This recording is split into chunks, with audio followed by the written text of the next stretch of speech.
Hi guys, कैसे हैं आप सब। तो आज हम लोग बनाने लगे हैं पोटैटो फ्राइज। सबसे पहले थोड़े से आलू ले लेने हैं, उनको अच्छी तरीके से वॉश कर लेना है और फिर इनको बारीक काट लेना है। ज़्यादा मोटा नहीं काटना, फिर ज़्यादा क्रिस्पी नहीं बनते।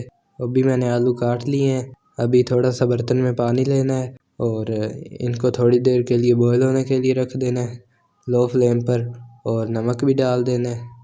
अभी बॉयल हो चुके हैं। अभी इनका पानी अच्छी तरीके से सुखा लेना है। अभी मसाले वगैरह डाल लेने हैं, जो मसाले आप लोगों को पसंद है वो भी डाल लें। बेसन वगैरह डालना है और नमक भी डाल दें थोड़ा सा। अभी घी गर्म होने देते हैं। अभी इनको थोड़ी देर के लिए पकने देते हैं लो फ्लेम पर।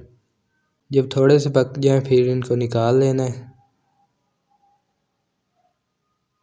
इसी तरह सारे पहले फ्राइज़ को एक बार पका लेना है और साथ में सामान भी साफ़ करके रखते जाना है।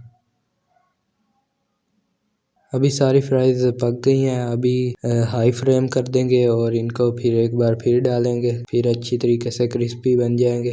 अभी इनको हाई फ्लेम पर जब तक क्रिस्पी हो जाए तब तक पकने देना है और फिर निकाल लेना है। आप लोग देख सकते हैं माशाल्लाह कितनी प्यारी फ्राइज़ बनी है।